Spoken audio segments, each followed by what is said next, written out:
There's a question in community about calculating min date by getting the min date from two different tables. So question is, I have table 1 and table 2. From table 1 get the minimum date, from table 2 get the minimum date, and from these two return the minimum date. Do the same thing for using max as well. Let's see how you can do this in Incorta.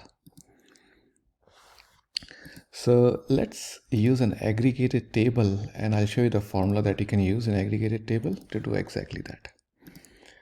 So let's go ahead and use these two tables. I'm going to select inventory table and sales F table, and both the tables, they have dates in that.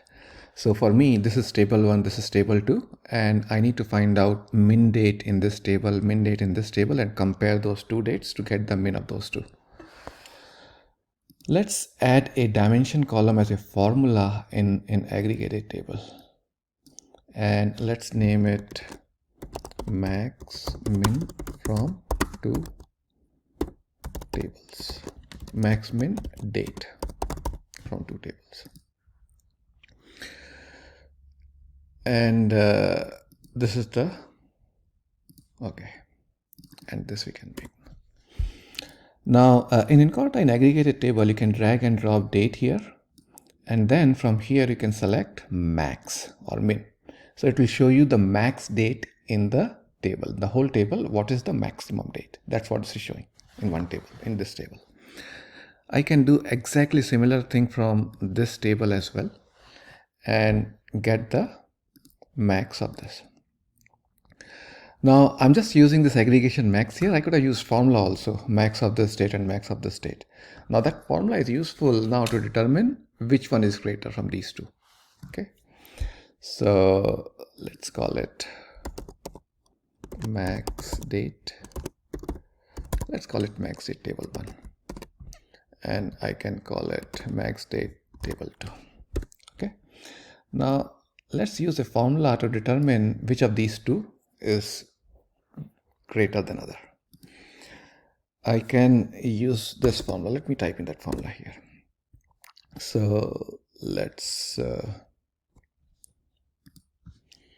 now my Boolean expression here is max of this particular column greater than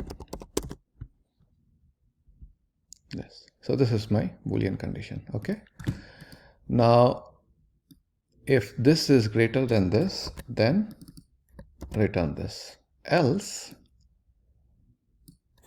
return this. Okay, so let's format it again. Now this formula will compare these two dates, and depending on which one is greater, this whole formula will return that date. So if this date is, max of this date is greater than max of this date, then it will just return me this date here, right? Otherwise this date. So let's test this formula. And there you go. I'm getting that, right? So I can call it max date. Let's save it. Now exactly same thing I can do for min date as well. And if I want, I can delete these two and just save this. Now this is giving me max of two dates from two different tables.